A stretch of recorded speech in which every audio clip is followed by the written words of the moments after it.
The tragic crash. All right. First is to pass our very sincere condolences, even before we talk about the details, to the families that have lost their loved ones.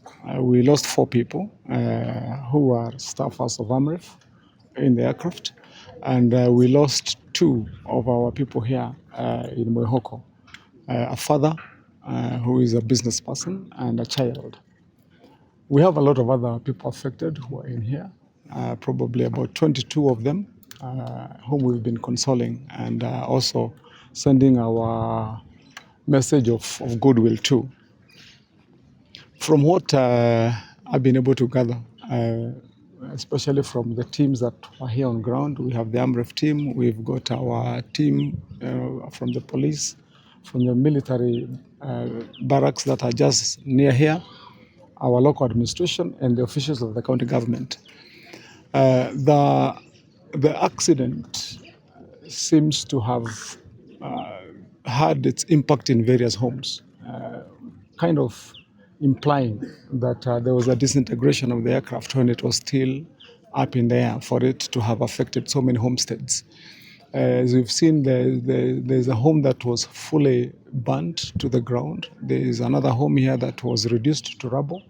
And most of the other houses have had parts of the aircraft flying through the roof and finding the occupants unawares. We have quite a number of people affected in various ways. We had some young children, students who broke their limbs as they were in the kitchen making some food with their grandmother, who is also here affected. We've got others who are affected in various ways.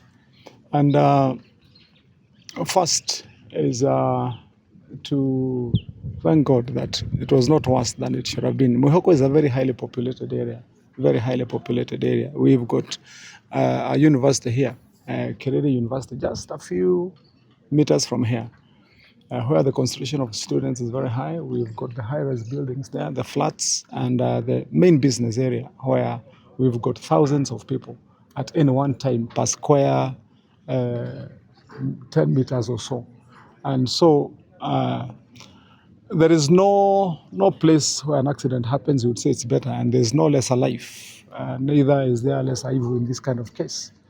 But it would have been very bad for that matter. We have had a discussion with AMREF. We had a discussion with all the teams I've mentioned that we will sit to discuss and see how do we help the families that are here.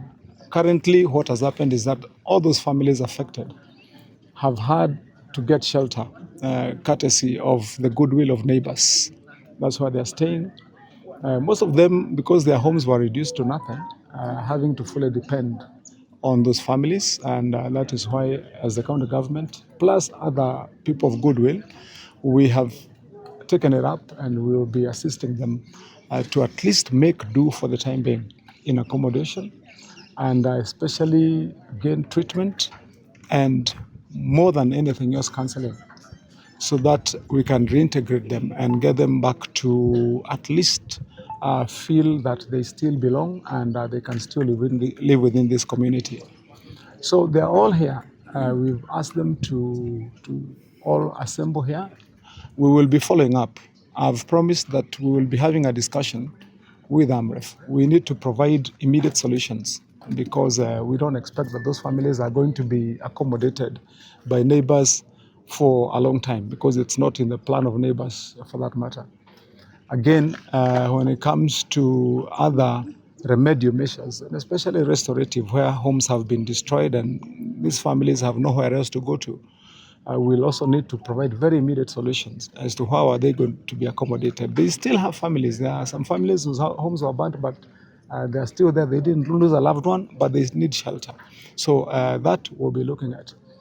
I want to take the opportunity to thank all those that came here immediately and played a major role to ensure that we dealt with the situation as it arose. We had the county government with our health team, our councillors, and our fire team.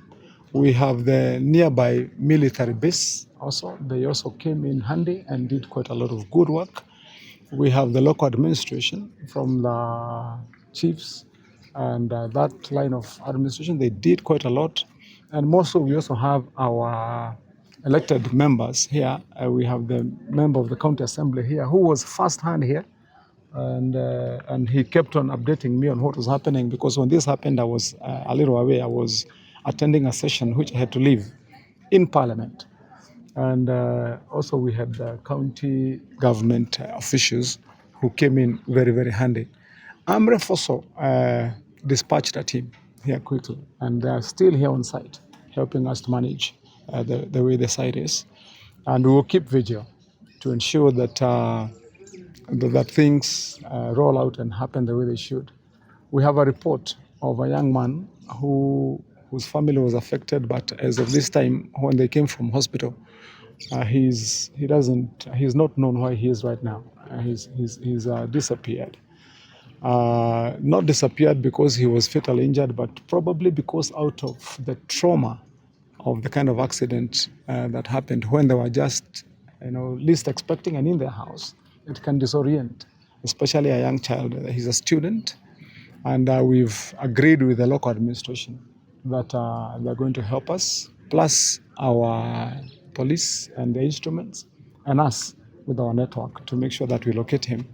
And we will be here to ensure that finally things return back to normal. There's nothing much we can say about accidents, because accidents are just accidents. It's not designed by anyone. It's only to just wish those that were affected the best, and we'll stand with them as a county government. Thank you. Thank you.